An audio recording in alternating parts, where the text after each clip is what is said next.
This is Legally Golf, where we mix law, pop culture, and the occasional chaos of real life. I'm your hostess with the mostest, Brooke Goff, lawyer, businesswoman, and professional truth teller. Buckle up, this isn't your grandma's legal podcast.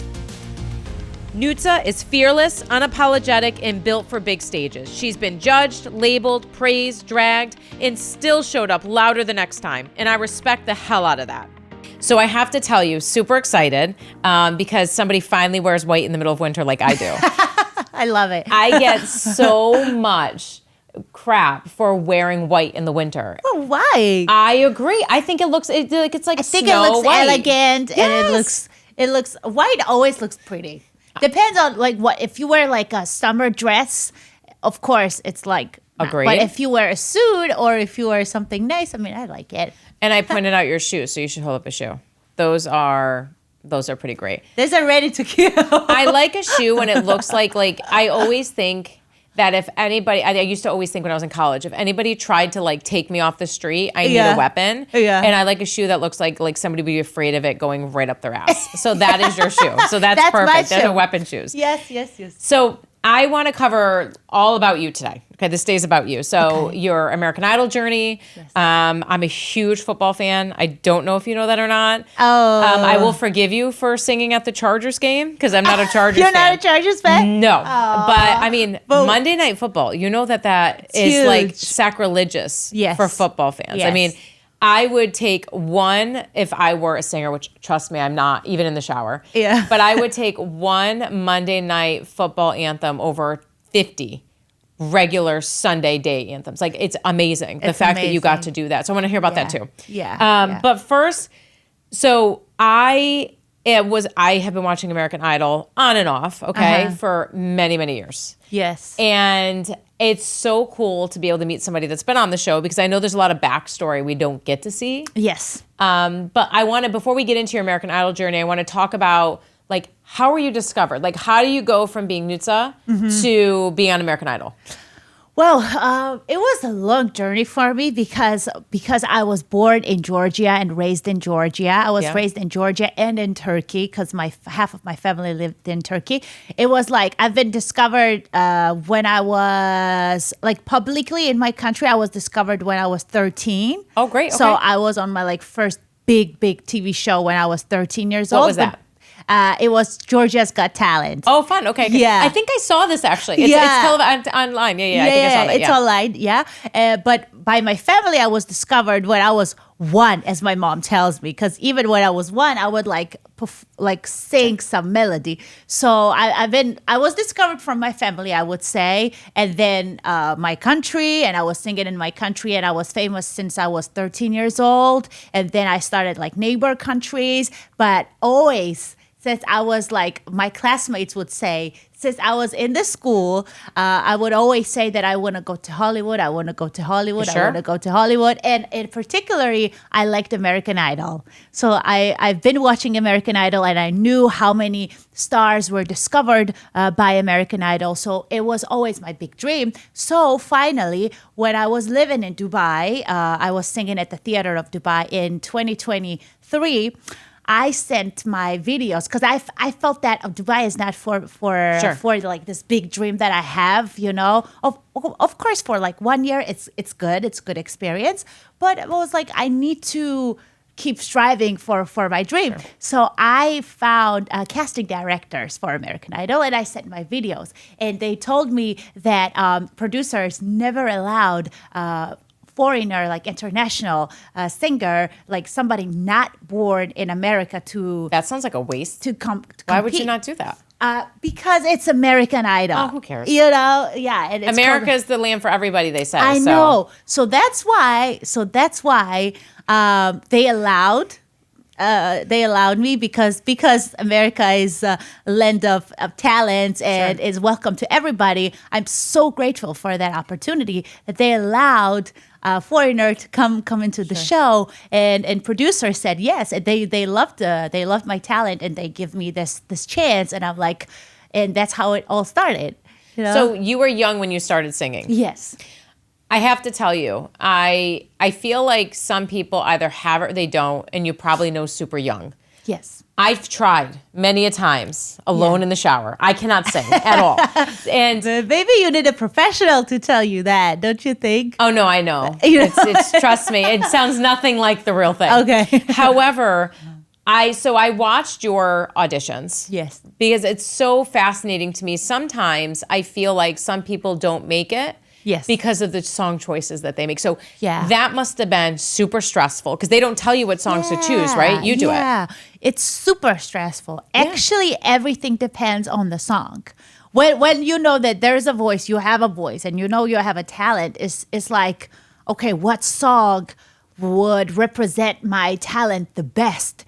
And I know some songs that I know that when I'm gonna sing that song, it's 100% yes, and people are gonna feel it. You know that I'm what I'm saying and what I'm feeling and everything. But everybody, before when I was kicked out from the show, I did sing in the finales. They called me back and I sang with Kylie Minogue and it was amazing. But when I got kicked out, everybody was telling me. Even Adam Lambert told me, even producers told me, they were like, Nutsa, maybe you go with something soft. Like maybe you pick some song where you're not like, oh, like always like with so much energy. And maybe you pick something where you can really be simple and just show yourself who you really are. But you didn't do that. No, I was like, no, I want to do You did the show opposite must. of that. Yeah, I was like, I want to do Show Must Go On by Queen. And it was, and Adam Lambert was our mentor for that week. And I'm like, I want to do that song. And he did tell me, maybe you pick something like more of a, and I'm like, no, I love that song. So I did that song. I have to tell you though, your audition to get on is even what I'm referencing, the audition to get on the show. Yeah. So I would argue that you chose the hardest song to perform of anybody I've seen in American Idol to get on, Lady Marmalade. Yeah. I mean, because I felt good in that song. Good. There are ranges from here to here, quickly, all over the place. And I think, so I if I may, I don't know if you've heard some feedback. I'd like to give you some. So I think the judges did not expect to like your voice. Yeah. I think that they had their mind made up. Number one, fashion, I'm all in. I loved your outfit. We need to talk about where the shorts are from because I'm obsessed with the playing card shorts. I'm obsessed with the playing card shorts. Yeah. Okay. And I'm usually pretty good. I've never seen them and I love them. You were just so genuinely you, unapologetically you. But I think the judges judged you. Yes. The minute you walked out there. And they were like, oh, here's another one. Let's move her along. Yeah. And then you say Lady Marmalade and they're like, really? It sounded so good. Yeah. And you had all this energy that you put into that song. Why did you choose it? Mm-hmm. Whose idea was it? And you had to have been scared that you would miss a note at some point. There's so much up and down. So that song actually I chose because that's the best song to represent my energy and my voice range and my acting skills. And they called it, Katy Perry called it a little bit of a Broadway style. Yeah. But I mean, why not to show that also, you know? Yeah, but I don't agree with If I can do it, why not to show it? But sometimes it can be a little bit tiring where you're not really expecting that. So, and I picked that song because I've been singing that song forever. And that's the song that I would feel the most confident in, and where I could dance, also where I could do my kind of silly faces and do high notes and low notes. And I thought that, oh my God, okay, I showed everything. So, but it was it was actually a little bit tiring. So then they were like, okay, do you have any songs where you could just it was beautiful, by the way, and just show your real voice, real self? I'm like, sure. Of course, I love singing ballads. I love it. And I said, I will sing Greatest Love of All by Whitney Houston. And I think that's when It's amazing. Thank you so much. And I didn't, as embarrassing as this is, I actually did not know the song. I know. Nope. You sang it and it made me go back and listen to it. Really? And it's truly, I added it to my Spotify. Oh. It was so awesome. How beautiful is that song? I love it. But it's not about the song being beautiful. It's the way in which it's sang that makes it beautiful. You have to sing it the right way. Thank you so much. So I think that how you did it was great. I think it's just brought a different life to it. But the judges wanted to not like you. And it was very clear. And then in the beginning, offensively in the beginning, so you had said you're from Georgia, right? Yes. And then one of the judges were like, I'm from Georgia, because and they said, go dogs. And you're like, what are you talking? Like, but I mean, it was so very clear. I know, but it was very clear. But it's like, cut her a break. Like, you're there. You're probably, were you nervous? I was so nervous. Yeah, I was so nervous. I was acting weird because I was so nervous. I don't think I came didn't off know that way. where to go, where to stand. I was really nervous. And then everybody, but it was in time when they got to know me, when I got to know them better, and they got to know my personality better, they started to really like me, especially Lionel Richie. During the show. I know Lionel show. Richie, isn't he the best? He's always my favorite judge. Oh my God, he is really the best. I mean, but he knows talent very quickly. Yes, he's the example how to be a legend, like how to be so great and also to be so humble, and how to love people genuinely, and how, like, he always wants to help you genuinely to get better. He liked you first. Yes. You could tell. Like, have you watched it back? I did watch my performances. I mean, my best one, what I would pick that I really showed what I wanted to show, was when I sing I Surrender by Celine Dion. Yeah, I heard that one, yeah. You heard that? It was like great, and I got the standing ovation. They were standing up even before you were done, by the way. Yeah. Which is really got to be pretty amazing. It was really amazing. It was a great experience, and it was a life-changing experience for sure, because it gives you big confidence also, like internationally. For a non-singer. Yeah. So I did, right? Non-singer. And there's more of me than there are of you, by the way. So the biggest concern I would have is I'm going to go on stage and I forget the words. Do you ever worry that you're going to forget the words? Yes. Yeah. Do you ever forget the words? I was worrying because you mentioned when I sing on Monday Night Football, and I get so, before I start singing, I get so, like, I'm overthinking. I'm like, da-da-da-da-da. It has to be like that. I'm repeating it in my head, and boom, I'm forgetting word. Oh my God, why did I forget that? Because I literally sang National Anthem maybe for 500 times before coming here, and I'm like, I do have that feelings that, oh my God, it happens when it's a cappella. So when I know that I'm singing a cappella without any music, and I'm just going to stand and sing without anything, and people going to be quiet, and nobody's going to even like sing with me, and I won't see it. Well, the stage is all yours at that point. I know. Sometimes I forget. Yeah. It did happen. Even on my concerts, when I have like I'm singing hour, and sometimes when I'm singing not only my songs on my concert, and also I'm doing covers, sometimes I forget some word for cover, but it's so many songs, like it's crazy. I don't understand. I mean, Taylor Swift just went on her tour, a year ago. Yeah. All the sets, the woman would be out there for 2 or 3 hours, and I'm like, how do you remember? Even if you wrote them. Yeah. How do you remember? It's got to be a talent. Yeah, it's a talent also. But also it's like when you sing a song for so many times, it's just automatically you just sing it. It's just in your brain already. With American Idol, so I feel like part of your season, number one, they grew to love you. You could see it, which was really great. Because we were all pulling for you, and the songs just kept getting better, and we're like, how is this happening? But they kept trying, I felt like, to take away something that made you different, which was your energy.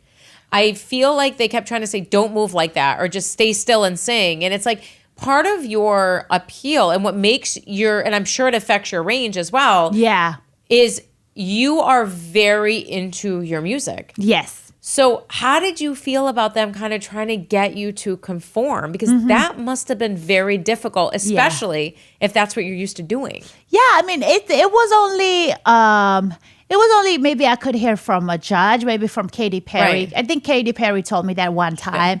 Other than that, Adam Lambert told me that, and it was like this one time, and I was like, okay, maybe you try something so that people can like really see the real you. But it's, I never take it as like, oh, this is like, why did they tell me this? Like, I never take it personally. And I'm like, I'm trying to get better, and I like to hear what people think. Constructive feedback. Feedback, what people think, but it doesn't mean that, I'm going to start changing myself, because I feel like that even when I try to change myself and calm myself down a little bit like this, it's not me. So also I don't want to play, right? So it's like it never turns out, but I can hear some feedback. But at the end of the day, I'm still staying true to who I am, and I feel at my best. Because it was not only judges, right, that try to give me that feedback. Also on other TV shows sometimes, or other people sometimes, or even my mom would tell me, like, can you please sometimes calm down? And I'm like, no, I cannot. But I think in time and with years, when I'm going to get like, maybe like, I don't know, maybe in 10 years or like when I'm going to have kids, maybe I can like be more like, on a stage. But I don't think so. I feel like it's who I really am. It was interesting listening, though, to you sing your way and then try to conform to that way. Because, I think what a lot of people don't understand is on top of being a musician, most of you are entertainers and in a different way. So that all goes to some people listen to you sing. Great, fine. Yeah.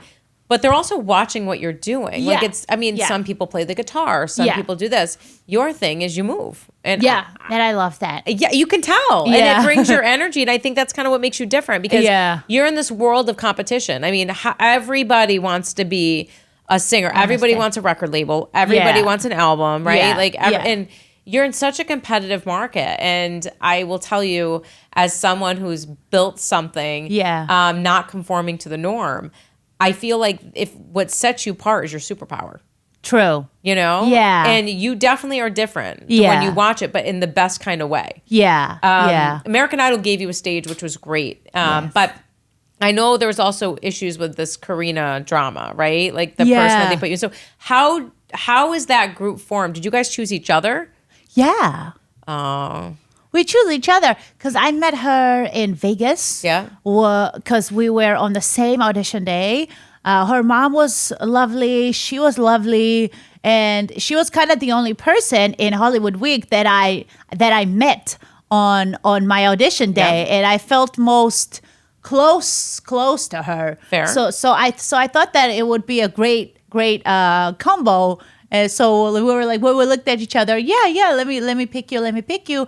But I've been into so many auditions, so many TV shows, so many contests and everything that I'm kind of used to this rhythm. It will not make me scared. Even if I have 2 hours or 3 hours before live shows or something, I know I'm still going to do my best and I'm still going to look at my best. It doesn't matter. Even when I was flying to shows before live shows, right? I would fly like 15, 16 hours from Dubai. And then the next morning, we had already shootings.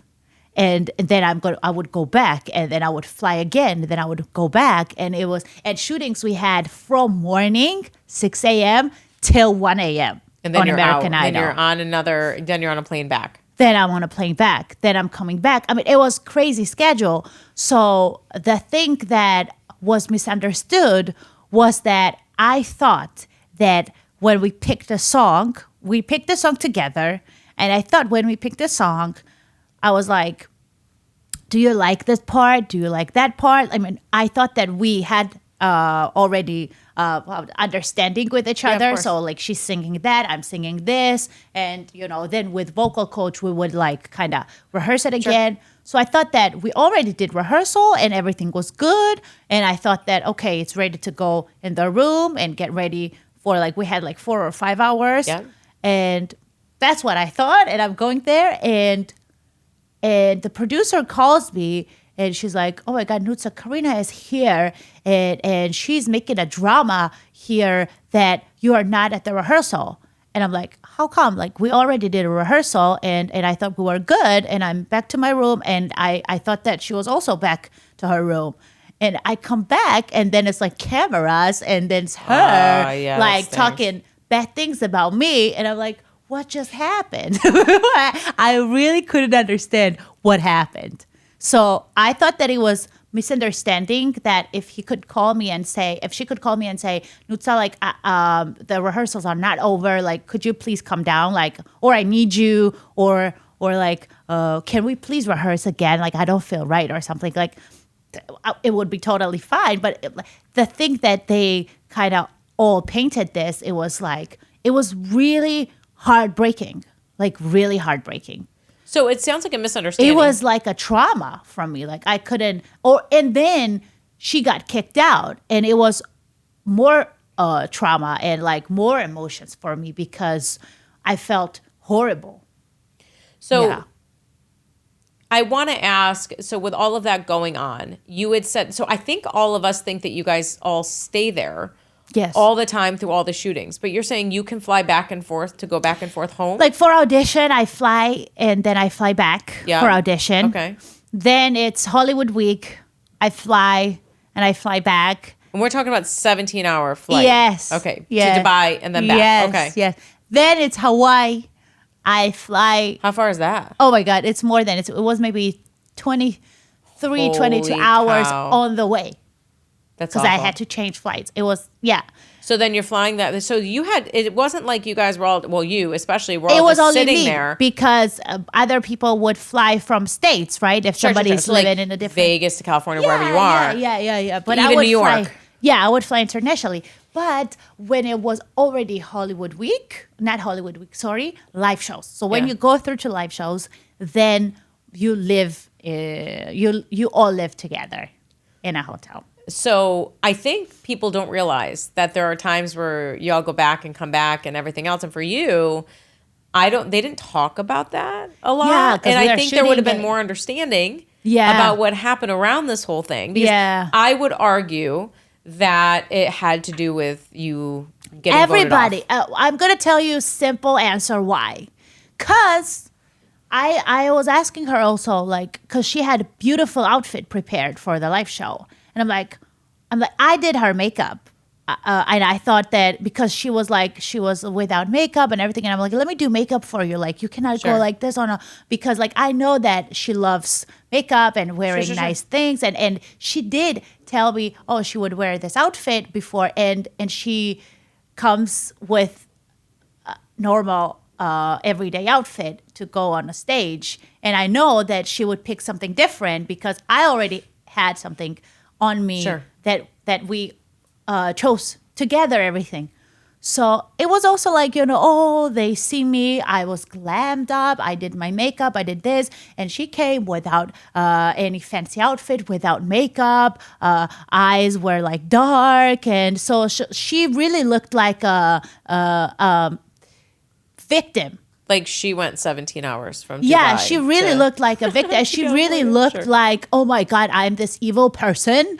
And I did everything so that, and in reality, everybody knows that I am this kind of person. It's inside of me that I really like to see everybody doing good and showing at their best because it's a contest anyways. And I've been in so many contests. It's just impossible to be like, oh no, I'm the best. I'm like this, I'm like this, I'm like that. You cannot go anywhere. So I'm always supporting everybody. Everybody. So, it was really hard time for me because also it's not good to like talk about yourself. No, I'm like this. No, I'm like this. It was not like that, on a stage. Talk like, saying how things were, it makes you look silly. Yep, I understand. I would say that it definitely villainized you. Yeah. And it did. I think it made a difference of whether or not you went all the way and you didn't. Yeah. And Katy Perry told you that you need to have some grace. Yeah. Right? How did you take that? What did you think that meant when she said that? I really think that she don't know me. She doesn't know what she's talking about. Because when when somebody really knows me, who I am, and what my relationships are with people in general, would never say that. So, what would I say? When somebody tells you when I'm wearing white and you're telling me no, you're wearing black. Like, there's nothing you're going to change your mind anyways. So I it mean, is what I'm it not is, going to sure. start, no, you know what? No, this is not black. This is white or Yeah, something like sure, that. sure, It's sure. a nonsense. So I never like to argue with people, and I never like to kind of compete and kind of prove to anybody who I am or what I like to, all of these things. I think it's nonsense to prove. You came on after that fact, though, and then you had apologized, and you were like very emotional. I was very emotional. What drove the apology? It was emotional week because I felt that she was clearly misunderstood. Yep.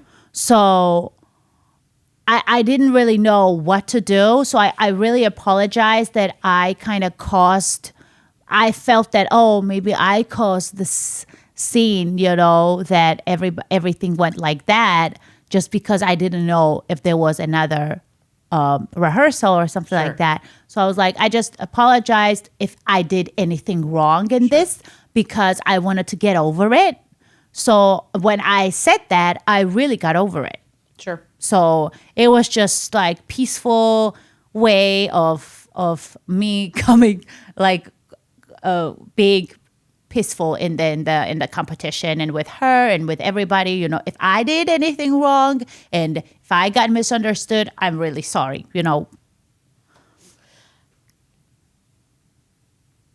Why didn't you win? I heard everybody on there. I'm not the end all be all, Yeah. but you were the favorite. Yeah. And your voice was crazy. Yeah. Thank you so much. I think it's very intimidating for many people that you did not win. Yeah. Because when you watch you perform and you listen to your voice and you listen, it's not even your voice, your ability to go so high and so low with the same, Yeah. that's what makes somebody great. Yeah. If you can't win, Yeah. who can? So why didn't you win? So I knew from the beginning that it would be really hard for me to win because of my nationality. You don't even sound like you have an accent when you sing. And really? I don't know. No, And I was my actually story. listening to it. I was listening for it. You don't sound that way at all. Really? Really. And my story. So I think my chances would be way higher if I was from America originally. Who do people compare you to? They would compare with J-Lo. I thought, I'm not going to lie. That was the first. It's true. Okay. J-Lo and I don't know who else. Maybe like with voice, like Christina Aguilera with my runs and everything. Selena, have you ever gotten that one? Selena, no, never. So what other languages do you speak and do you sing in? So I speak 5 languages. Awesome. And the 5th one, which is French, I would speak really well in 2020. Sure. And then after when I don't do practice, I forgot, but still the songs that I know in French, I can understand everything, but I love to sing in French. So we have English, French. Russian, Turkish, and Georgian. Yeah. That's a lot. Yeah, and I can sing on all of those languages because I was on Turkey's Voice also when I was 18 years old, and some other countries, also in Russia, and But it's great to be able to speak when you go to these countries, to speak in their own language. It's amazing. So if you were from America, do you think you would have won? I think so. Yeah. I mean, that's terrible. It's supposed to be a voice contest. Shouldn't matter where you're from. It's been maybe 10 years that it's been, I think, 10 years that I never sang a country song before. Yeah. So most of the That's tough. viewers are people who love country music. I like country music, but I never tried to sing any songs in the competition. So after competition, actually, my friends who were in the show, they started to kind of tell me, Nutsa, you know what? You should sing that song when you have a chance. Like, I think that song would be good for you because I was asking them what kind of a country song I could sing. I mean, that's a tough adjustment too. Country is like a whole nother world. It's a whole nother world, but Beyonce did it so good. She did. She did amazing album, and the whole world was singing country songs. Whole world. It's true.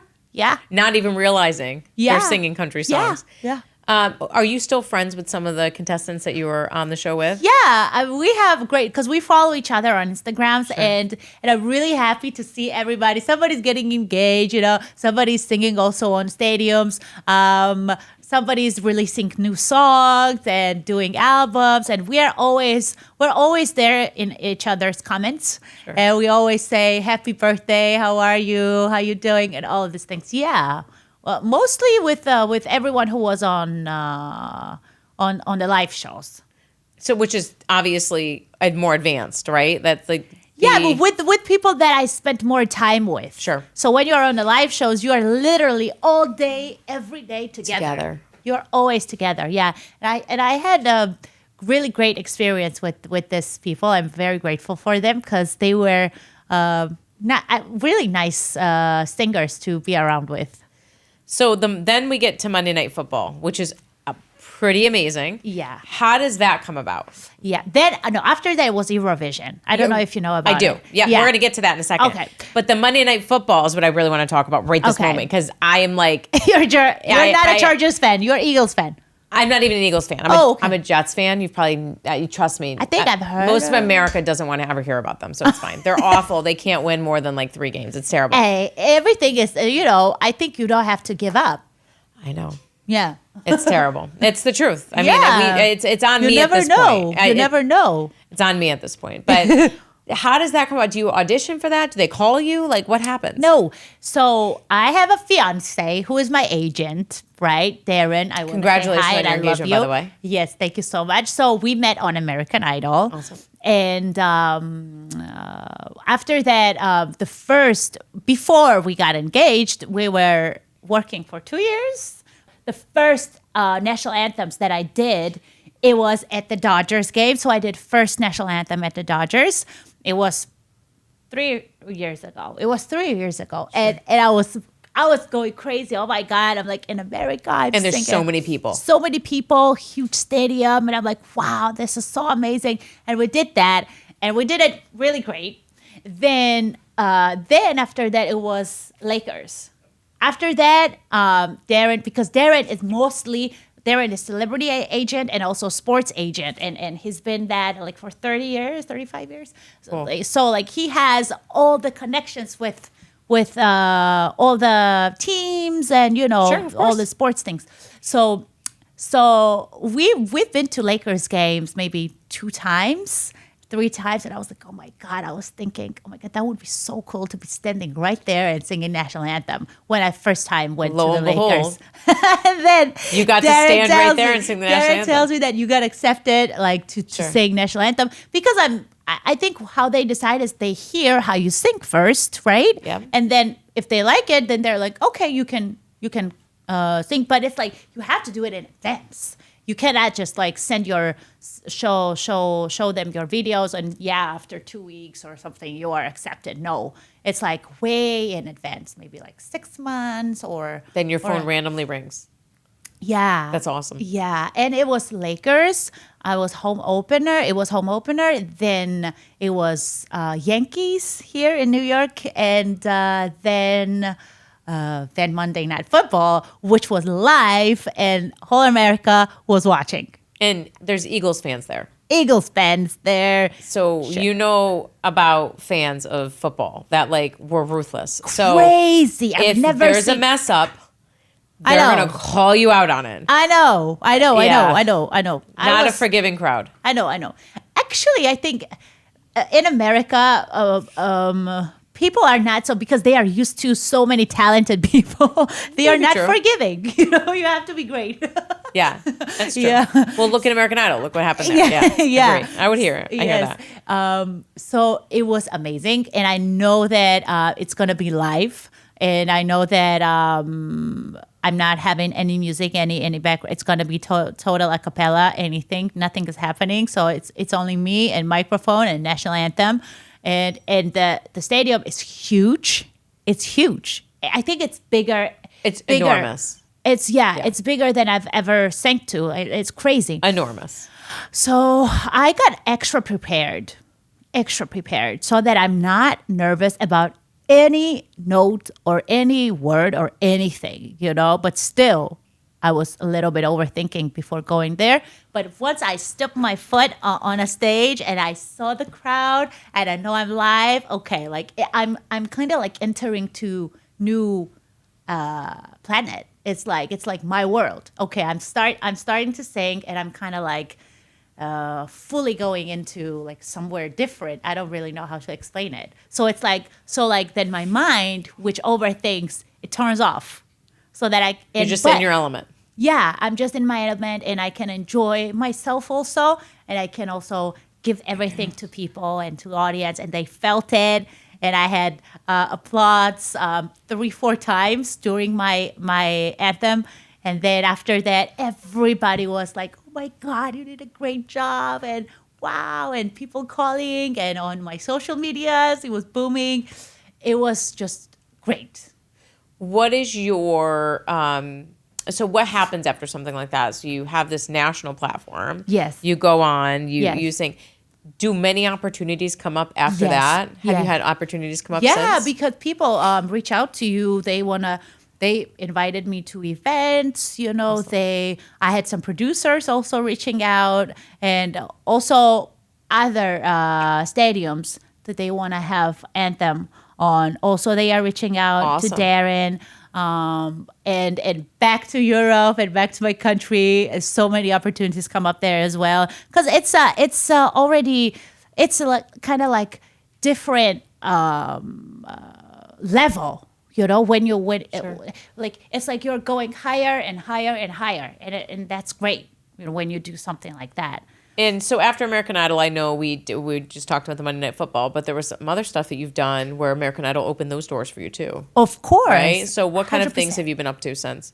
Eurovision was, I think, the biggest after American Idol because it's huge in Europe. It's huge. I don't know if people in America know it, but producers on American Idol and contestants and everybody, they were so proud of me for doing Eurovision, because for them it's also important. Like when they give you this platform and they take care of you and they, give you like their best work. Also, like producers really help you to be the best of yourself, to be honest, on American Idol. I'm very grateful to them. Like they want to see you also succeed after that, because it's also good for them and it's good for you and everybody wins.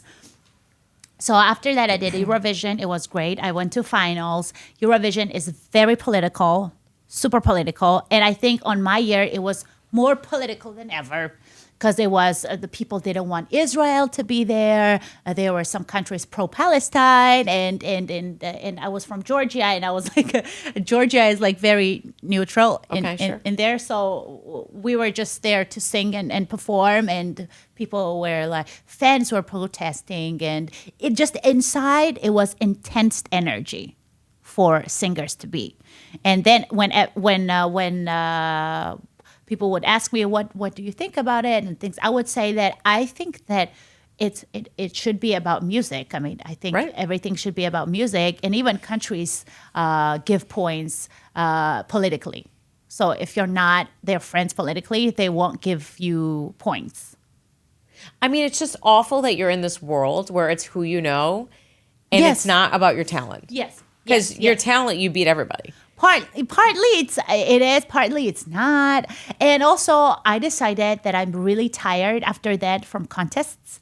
I'm like, I don't want contests anymore, because I got really over it already. I bet. Yeah, over it. Well, those are two big ones. Boom, boom. Yes, and next year. So I didn't really have time to rest and kind of release my own song. And I did release Firefighter. It has 8 million streams. It's it's good. Great. Yeah, it's great. Yeah, and it's my song. And Eurovision gave me this platform to show it to everybody. I had a Europe tour. It was great. But just in general, contests are really tiring. Well, and you got to kind of be on everybody else's schedule. You want to be the boss now. Yeah, right? I want to release. I hear that. I want to have shows whenever I want to. I want to go for a holiday whenever I want to go. And it's like, I hear it. Do you write a lot of your own music now? Yes. That you perform? Yes. So after Eurovision, I came to Grammys last year. I was there, and after Grammys, I decided, okay, I want to stay in Los Angeles. Grammys gave me such a huge motivation. The Grammys are pretty great. Big. And to see live all the singers that I love and, producers being there and everybody, it was just so motivating for me. And I'm like, okay, like this is where I want to be. Actually, I want to live here. I want to work with these people. I want to be in this environment. This energy was great that I felt there. So it was big motivation. I'm like, okay, I talked with Darren. I'm like, okay, I want to stay. I want to work here. I want to start making music. And I did. I released one song with amazing producer, Davey Nathan. He's Grammy Award-winning producer. And the song was really successful. Then we did, I did a new project, EP, with Benny Cassette. He's also a Grammy Award-winning producer, great producer. And we did this mix of ethnic and modern. So we did pop and ethnic mixed. So like Awesome. my culture and pop kind of mixed it. And also, I think it's really interesting. I think it's very me. And so we're going to start promoting my EP from mid-February. That's awesome. So it's coming in weeks. It's coming. Yes. Is that what's coming next? Yes. That's the next big news for you? Yeah. And I have great people working with me. Marty, Rachel, Max for my marketing. And I have a creative director now, Lacey. And it's kind of like, and Darren always supporting me. So like I have... now I feel like that in this 1 year, I really found the best people to come along the way with me and to make great things together. So you're moving more from a kind of doing things for Content. other people to Yes. more being entrepreneurial and kind of doing things for Yes. yourself. Yes. Isn't that kind of nice? It's amazing. But It that's where feels every so good. musician wants to get. Exactly. But, It's hard. But I felt that if I didn't do the steps, Understood. Patience. patience and experience, it wouldn't happen. Because it's like I knew what I wanted always, but it's not that, okay, let me wake up tomorrow and get to there and get to these people or get to the places where I've been. It's like I think that every step is so important. And then you know something, okay, this is not for me, Like I did it, but I feel like something else is for me. Like you have to do it and try it on yourself and then decide what you really want. But I see with my friends, even some people, that they think that it's so big of what they want, they don't even take small steps towards it. They already Imposter giving syndrome. up. Yeah, a little bit of imposter yeah. syndrome, I think, is in there too. Yeah. So it sounds like, although we've gotten to know Nutsa through everything going on, we kind of haven't, right? It seems like this is going to be a huge step into you really becoming an independent artist, which is what you want. Yes, especially in America, because my country where I'm from, right? I think there is no other higher level that I could get there. So I felt that okay, I'm here. It's great, but what can I do next? It's like nothing. So I'm like, okay, let me have another goal. Let me do another thing. So now my target is America, and being here, it really makes me feel that I'm improving much more, and it's just great working with musicians. What's one of your favorite songs to perform? Well, I Have Nothing by Whitney Houston. I mean, I want to hear your voice. Oh my God, no. What do you mean, no? You don't want to hear my voice. Trust me. Oh my God, no. If I sounded like you, I'd be like, no way. No way. God. Come on. No, I would, but it's like I need for that. That's my question. So what is it that you do to get ready? Oh my God, I do warm-ups because these songs are very tough songs. I do first. I do even massages here. I have to relax my shoulders. Maybe that's what I'm missing in the shower. It's my just I'm not my massaging shoulders, my my neck head, right. it all has to be relaxed. I have to do warm-ups for my voice with the straw, or this, also this movements with this and everything, because it's the same muscle as for sports people, right? Yep, they always get ready and they always do 15 minutes, 20 minutes warm up before going on work. It's the same thing before you sing. Got it. So it's very dangerous. Like an hour? No, I mean, 20 minutes is fine. Okay. Yeah, you can do more, but I think 20 minutes for me is fine. Just to warm up my voice and I'm ready. Because if you hit that high notes without warming up your voice, you may really crack something, and then the next day you feel that you have it's tired It's so interesting and to me. it's tight. Yeah. Well, I wish you the best of luck. Thank you so it's much. It's super exciting. And where is this? You said it's going to be available mid-February. Mid-February, we will start releasing songs every month. So we Awesome. already did songs, and every month we will be releasing new songs. Great. So listen on yeah. Spotify, everywhere. Everywhere, awesome, of course, perfect. Well, everywhere. thank you for coming in. I appreciate it. Good Thank luck. you so Sure. much. Thank you.